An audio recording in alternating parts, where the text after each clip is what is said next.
Shalom, Oma Opa, Bapak Ibu sekalian yang ada di rumah. Hari ini kita berjumpa kembali di dalam persekutuan KUL GKI Peterongan di minggu kedua bulan Juli 2021 dengan tema Yesus Sahabatku Sejati.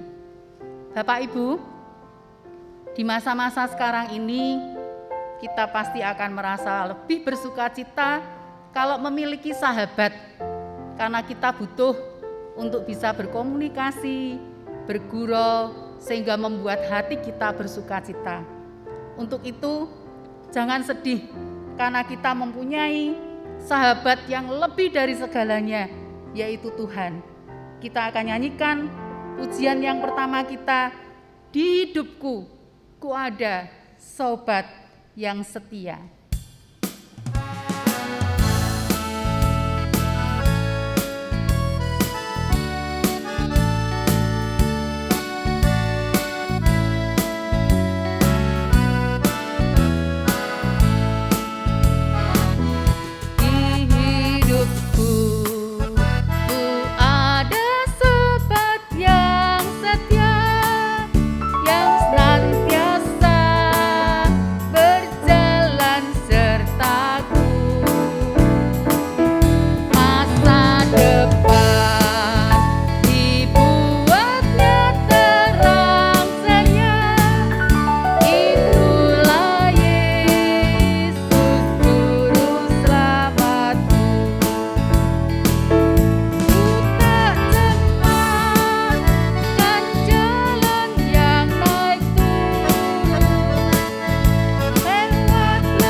Mari Bapak Ibu, sebelum kita mendengarkan firman Tuhan yang akan disampaikan oleh Bapak Elia Budi Wiono, kita akan bersatu di dalam doa, mohon berkat dan pertolongan Tuhan.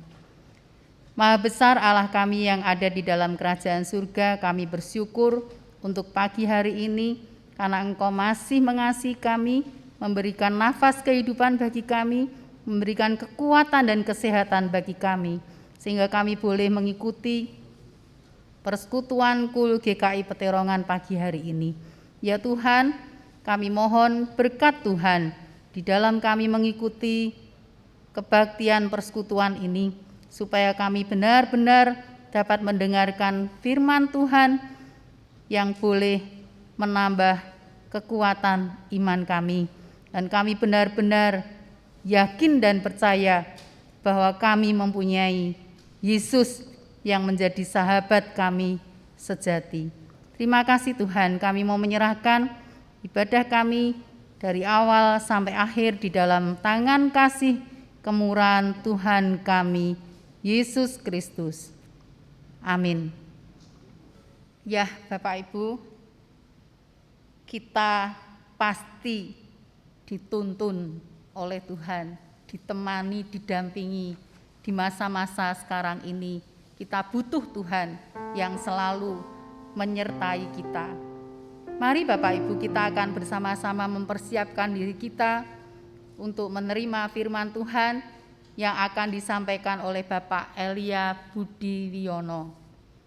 Kita akan nyanyikan satu pujian, penuhi sekarang Tuhan, penuhi hidupku.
Gersang merindukan jamahan Roh Suci.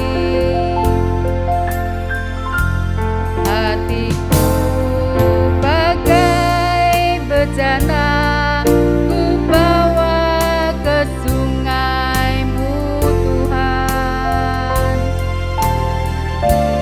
Ingin ku regu kesejukan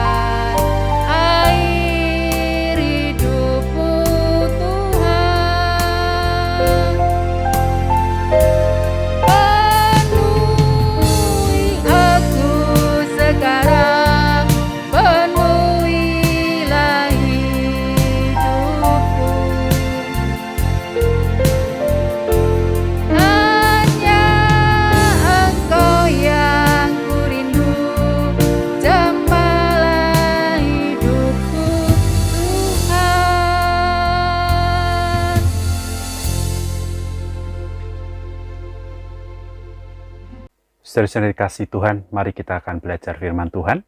Kita awali di dalam doa. Mari kita berdoa. Bapa di dalam surga, kami mohon Roh Kudus-Mu menerangi hati pikiran kami, supaya apa yang kami renungkan boleh dapat menuntun hidup kami untuk dapat melihat Tuhan. Terima kasih, kami berdoa, mengucap syukur, dan menyerahkan semuanya ini. Amin. Saudara dikasihi Tuhan, hari ini kita akan merenungkan satu tema Yesus Sahabat Sejatiku. Dan ini terambil dari Ibrani pasal yang keempat ayat yang ke-15 sampai 16. Firman Tuhan berbunyi demikian. Sebab imam besar yang kita punya bukanlah imam besar yang tidak dapat turut merasakan kelemahan-kelemahan kita. Sebaliknya sama dengan kita, ia telah dicobai hanya tidak berbuat dosa. Sebab itu marilah kita dengan penuh keberanian menghampiri tatah kasih karunia, supaya kita menerima rahmat dan menemukan kasih karunia untuk mendapat pertolongan kita pada waktunya. Nah, di dalam bagian lain, Ibrani pasal 2 ayat 17-18, firman Tuhan juga berbunyi demikian. Itulah sebabnya, maka dalam segala hal, ia harus disamakan dengan saudara-saudaranya, supaya ia menjadi imam besar yang menaruh belas kasihan, yang setia kepada Allah untuk mendamaikan dosa seluruh bangsa. Sebab oleh karena ia sendiri telah menderita karena pencobaan, maka ia dapat menolong mereka yang dicobai. Nah, saudara kasih Tuhan, saya akan mengawali dengan sebuah kisah, yaitu sekitar 21 tahun yang lalu, tahun 2000-an, ada sebuah film yang berjudul Cast Away. Nah, film ini menceritakan seorang yang bernama Chuck. Chuck ini adalah seorang pengusaha, dan bulan depan dia akan menikah. Nah, di situ dia kemudian melakukan perjalanan bisnisnya menuju ke Malaysia dan naik pesawat terbang. Namun di tengah-tengah penerbangan itu ternyata pesawat itu jatuh di tengah laut dan hanya satu orang yang selamat, yaitu Chuck. Chuck akhirnya dapat mencapai sebuah pulau, namun pulau itu adalah pulau yang kecil dan dia seorang diri di sana. Dia melihat ada barang-barang yang berada di lautan. Lalu dia ambil barang-barang itu, dan itu adalah barang-barang dari pesawat terbangnya. Lalu disitulah dia makan, lalu dia di situ sendirian tidur membuat rumah. Seminggu, 2 minggu, dan ternyata dia 4 tahun sendirian di sana. Nah, selama 4 tahun itulah dia kemudian membuat kelapa, pohon kelapa, buah pohon kelapa. Dia dibuat ada mata, ada hidung, terus ada mulut yang tersenyum, lalu diberi setangkai, ditusukkan ke buah kelapa itu, lalu ditancapkan di tanah. Di situ dia berkomunikasi, dia ngobrol, dia mencurahkan isi hatinya. Pada saat dia sendirian, tidak ada lagi manusia yang diajak bicara, maka dia ciptakan buah kelapa itu untuk mencurahkan isi hatinya, untuk ngobrol, untuk nangis bareng sama buah kelapa yang dianggapnya manusia itu. Dan malam-malam sebagai teman yang di dalam kesendirian dia tidur bersama dengan pohon kelapa itu. Nah, saudara-saudara, film ini ingin menceritakan bahwa manusia ketika di dalam kesendiriannya, dia membutuhkan orang lain. Tidak ada manusia yang sanggup sendirian. Sendiri iya. Kadang manusia butuh sendiri, tetapi tidak bisa sendirian. Oleh sebab itu, disinilah kita sebagai manusia membutuhkan orang lain untuk menjadi sahabat kita. Nah, saudara-saudara kasih Tuhan, kesendirian itu ternyata dialami juga oleh negara-negara lain. Di Inggris, dibentuklah Menteri Kesepian. Perdana Menteri yang pada saat itu bernama Tracy Crouch mengangkat seorang yang bernama Theresa May untuk menjadi Menteri Kesepian di tahun 2018. Tugasnya apa? Tugasnya itu mengatasi masalah sosial, khususnya banyak lansia yang terisolasi, banyak yang lansia merasa sendirian, dan perlu ada penanganan. Maka disinilah Menteri Kesepian ini adalah menteri yang mencoba membenahi. Dan ternyata tidak hanya lansia, di situ ada pendidikan anak-anak kelas dasar dan kelas menengah, dan membutuhkan pendampingan-pendampingan untuk mengatasi kesepian mereka. Tidak hanya di Inggris, di Jepang dibentuk juga Menteri Kesepian. Ya, Perdana Menteri pada saat itu mengangkat seorang untuk menjadi Menteri Kesepian. Tugasnya yaitu apa? Melindungi hubungan antar manusia. Ternyata di masa pandemik ini, Jepang mengangkat Menteri Kesepian, tujuannya yaitu apa? Melindungi hubungan antar manusia. Artinya bahwa hubungan antar manusia itu biar tetap terjaga, biar tetap ada, biar tidak mengalami kesepian. Karena apa? Ternyata di sana angka bunuh diri itu tinggi karena banyak orang kesepian. Dan khususnya adalah wanita-wanita. Di Jepang itu ternyata banyak wanita yang memilih hidup sendiri. Dia bekerja untuk menopang kehidupannya, dan kemudian di dalam masa pandemik ini ternyata menjadi masalah dalam kehidupan pribadi mereka. Mereka work from home, ada yang kemudian di PHK. Disitulah mereka kemudian mengalami kesepian, dan di situ dia bunuh diri. Dan tidak hanya wanita, di sini juga anak-anak milenial di Jepang. Anak-anak milenial Jepang ketika dia bekerja, ternyata pekerjaan itu adalah menjadi dunia relasi sosial mereka. Disitulah mereka berinteraksi dengan orang lain, itu di dunia pekerjaan. Dan di rumah dia pulang hanya sebagai tempat tidur, hanya sebagai tempat istirahat. Bangun pagi-pagi, lalu dia bekerja. Nah, saudara-saudara, ketika masa pandemik ini, mereka tidak bisa bekerja, mereka harus work from home, disitulah mereka menyadari bahwa mereka kehilangan relasi sosial. Dan ketika berada di rumah seorang diri, dia tidak dapat mengalami satu rasa kesepian itu. Maka disitulah mereka pun mengalami depresi dan bunuh diri. Maka diangkatlah menteri kesepian. Saudara-saudara, dari sini kita tahu betapa pentingnya orang untuk ditangani dalam perasaan kesepian itu, di dalam kesendirian. Sampai-sampai dibuat menteri kesepian. Bagaimana kekristenan melihat itu? Firman Tuhan juga mengajarkan, lebih baik berdua daripada seorang diri. Artinya, firman Tuhan juga mengatakan bahwa manusia itu adalah manusia yang tidak bisa sendirian. Manusia membutuhkan orang lain untuk menjadi teman, untuk menjadi tempat curhatan, untuk menjadi tempat cerita, untuk berelasi. Dia membutuhkan sahabat dalam hidupnya. Nah, di hal ini pun juga nampak di dalam penciptaan. Adam tidak diciptakan seorang diri. Allah menciptakan Hawa untuk menjadi sahabatnya bersama-sama dalam hidupnya. Alkitab mengajarkan, firman Tuhan mengajarkan, manusia membutuhkan sesamanya. Namun, apakah dengan sesamanya manusia tetap bisa merasakan tidak kesepian lagi? Ternyata terbukti. Meskipun manusia di tengah keramaian, di tengah banyak orang, manusia pun tetap dapat mengalami kesepian dan kesendirian. Oleh sebab itulah maka firman Tuhan katakan, Yesus sahabat sejatimu. Yesus sahabat sejati manusia. Dan hal ini jelas dikatakan di dalam Ibrani. Di sini menggambarkan mengapa Yesus itu dapat menjadi sahabat sejati. Mari kita lihat, mengapa Yesus bisa menjadi sahabat sejati. Di sini kita melihat bahwa ketika dikatakan bahwa Yesus itu adalah imam besar, di mana turut merasakan apa yang dirasakan oleh umatnya, maka di situ artinya Yesus itu adalah suka dengan relasi pribadi. Yesus itu suka dengan relasi yang intim, hubungan yang dekat. Oleh sebab itulah Tuhan Yesus selalu mengundang umatnya untuk dekatlah kepadaku, karena disitulah umatnya itu akan merasakan damai sejahtera. Allah yang hadir ke dalam manusia tujuannya adalah untuk memberikan damai sejahtera. Dan Yesus itu hadir memberikan damai sejahtera. Oleh sebab itulah Tuhan Yesus selalu mendorong umatnya untuk dekat dengan Dia. Saudara kasih Tuhan, hubungan yang dekat itu kerinduan Tuhan. Hubungan yang intim dengannya itu adalah kerinduan Tuhan. Dan itu panggilan bagi umatnya untuk dekat kepada Dia.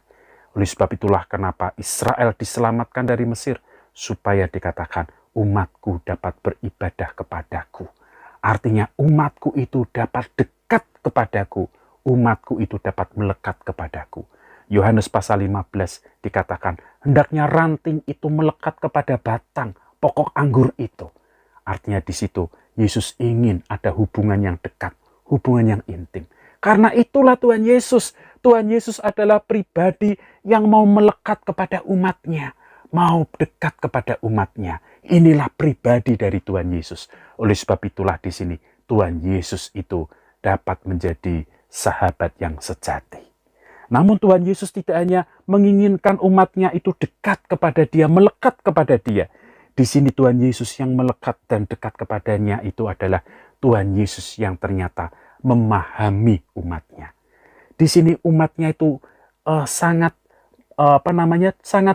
memahami umatnya. Apa artinya memahami? Artinya memahami di sini adalah Tuhan Yesus itu mengetahui dan mengenal benar umatnya. Apa yang dirasakannya. Oleh sebab itulah maka Tuhan Yesus katakan, yaitu aku menderita supaya aku dapat merasakan apa yang dirasakan umatku pada saat dicobai. Inilah Tuhan Yesus sang sahabat sejati. Bahkan di dalam Yesaya 43, Yesus yang mengetahui dan mengenal itu juga dikatakan bahwa jangan takut sebab aku telah menebus engkau, aku telah memanggil engkau dengan namamu. Artinya di situ Yesus kenal benar diri kita, maka Dia memanggil kita dengan namanya. Dan di dalam Matius 10 ayat 30 dikatakan setiap helai rambut di kepalamu pun dihitung. Artinya Yesus sangat memahami dan mengenal kita. Sampai-sampai rambut kepala kita pun dia ketahui. Dia hitung, dia paham benar. Inilah sang sahabat sejati kita. Dia mau dekat intim dengan kita, namun tidak hanya sekedar itu. Dia juga dapat mengenal dan memahami kita. Dan di dalam mengenal memahami kita, dia itu Yesus yang mengasihi kita. Dia mengenal kita bukan kemudian dia akan membenci kita ketika diketahui kita adalah orang yang tidak benar, orang yang tidak setia. Tuhan Yesus kemudian tidak membenci kita. Tuhan Yesus tetap mengasihi kita, menerima apa adanya diri kita. Oleh sebab itulah Tuhan Yesus mau mati di kayu salib, supaya damai sejahtera Allah itu menjadi bagian umat manusia. Inilah kasih Tuhan Yesus sebagai sahabat sejati kita. Namun Tuhan Yesus tidak hanya cukup mengasihi. Di sini dikatakan Tuhan Yesus juga melakukan atau berbuat kebaikan dalam hidup kita. Oleh sebab itu Roma 8 ayat 28 dikatakan Allah turut bekerja dalam segala sesuatu untuk mendatangkan kebaikan. Inilah Yesus sang sahabat sejati itu. Yesus mau bekerja, mau berkarya dalam hidup kita. Dia tidak hanya sekedar memahami, dia namun mengasihi. Di dalam mengasihi itu, dia melakukan sesuatu kebaikan buat hidup kita. Yesus memang sahabat sejati. Jika memang Yesus sahabat sejati demikian, apa yang kemudian kita lakukan dalam kehidupan kita ini? Saudara dikasihi Tuhan. Yang kita lakukan yaitu 3B. Yaitu apa? Pertama, mari kita juga mau bersahabat dengan Tuhan Yesus. Jika Tuhan Yesus itu mau dekat dengan kita, memahami kita, mengasihi kita, bahkan dia mau melakukan sesuatu dalam hidup kita, maka mari kita bersahabat dengan dia. Kita mau dekat kepada dia. Kita mau menjadi umat yang intim dengannya. Oleh sebab itu saudara-saudara, pada saat ini, jika hati kita mulai jauh dari Tuhan, jika hati kita mulai mungkin merasa kehidupan spiritualitas kita kering, jangan kemudian buru-buru kita meninggalkan dia. Justru isi dalam diri kita bahwa aku mau bersahabat dengan engkau. Aku mau menjadi bagian dalam hidupmu Tuhan. Karena engkau dapat mengisi hatiku. Di dalam kesepianku, di dalam kesendirianku, dalam pergumulanku, dalam kesusahanku. Engkau mau mengisi hatiku. Ya, jadi B yang pertama, mari kita bersahabat. Mari biarkan Tuhan Yesus berada dalam hati kita, mengisi dalam diri kita, bersahabat. Dan yang kedua, mari kita berbicara kepada Tuhan Yesus. B yang kedua, berbicara, berkomunikasi, yaitu melalui doa dan firman Tuhan. Firman Tuhan saat ini kita dapat temukan di mana-mana. Kita dapat baca Alkitab, kita bisa mendengarkan lewat radio, kita bisa mendengarkan lewat YouTube. Ada banyak firman Tuhan diberikan. Oleh sebab itu, biarkan Tuhan berbicara. Tuhan, aku ingin berbicara kepada Engkau dan aku ingin mendengar Engkau berbicara. Maka disitulah kita mengalami komunikasi dengan Tuhan. Kita membaca Alkitab, kita berdoa, dan kita mendengar firman Tuhan. Berbicara kepada Tuhan untuk menunjukkan kita mau bersahabat dengan Tuhan. Dan B yang ketiga, yang terakhir, yaitu apa Bapak Ibu? B yang ketiga yaitu belajar percaya. Bahwa dia adalah Allah yang menjadi sahabat kita. Dia tahu apa yang kita rasakan. Dan dia melakukan apa yang benar dan tepat dalam hidup kita. Oleh sebab itu dalam segala keadaan, orang yang bersahabat dengan Tuhan Yesus akan tetap dapat bersyukur karena paham benar bahwa apa yang dikerjakannya itu baik adanya. 3B inilah yang dapat kita lakukan, yaitu mari kita bersahabat dengan Tuhan Yesus. Mari kita berbicara, berkomunikasi dengan Tuhan dalam doa dan firman. Dan yang ketiga, mari kita mau belajar percaya bahwa Yesus ada dalam hati kita. Saya yakin Bapak Ibu dalam keadaan apapun, Bapak Ibu akan mengalami penghiburan dan penguatan. Oleh sebab itu Bapak Ibu, mari kita ingat-ingat 3B ini kepada Yesus sahabat yang sejati. Yaitu apa? Yaitu yang pertama B, mari kita bersahabat, mari kita berkomunikasi, berbicara kepada dia, dan kemudian kita belajar percaya. Amin. Mari kita bersaat teduh sejenak.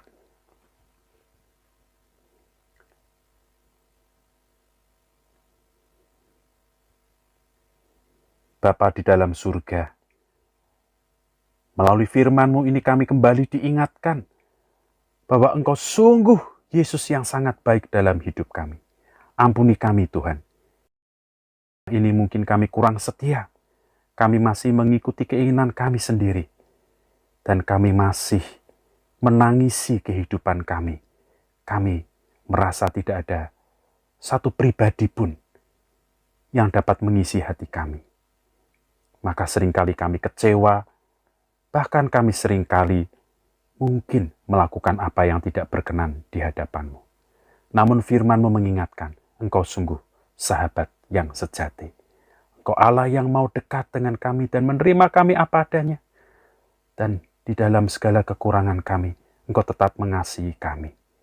Dan Engkau Allah yang mengasihi kami. Engkau Allah yang mau terus bekerja dalam hidup kami. Yang berkarya. Karena Engkau mengenal betul apa yang kami butuhkan. Sehingga apa yang Engkau kerjakan baik adanya buat diri kami. Tuhan, ajarkan kami. Dengan mata iman kami melihat perbuatan-perbuatan-Mu itu baik adanya. Terima kasih Tuhan untuk firman-Mu. Pada saat ini kami hendak menaikkan doa syafaat kami.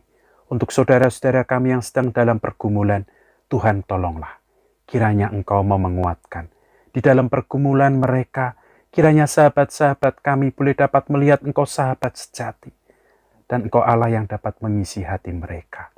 Tolonglah di dalam pergumulan, mungkin sakit penyakit, mungkin merasa kesendirian, mungkin merasa tidak ada orang yang bisa menerima diri, atau mungkin ada di antara kami sedang bergumul dengan COVID-19 ini.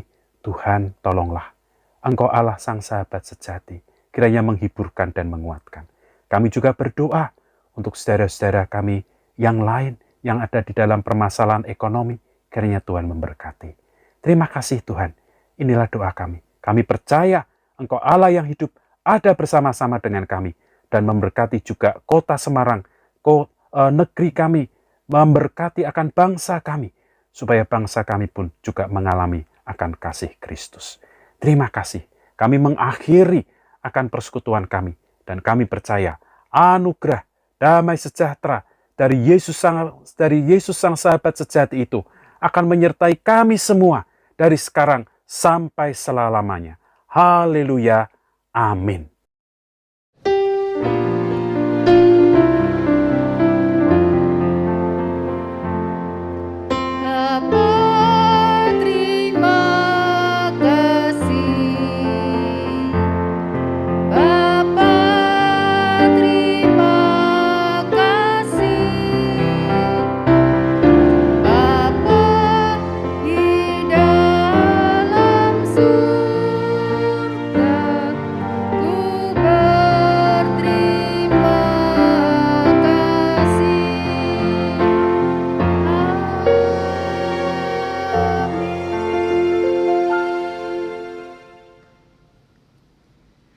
Terima kasih kepada Bapak Elia Budiwiono yang telah menyampaikan firman Tuhan pagi ini.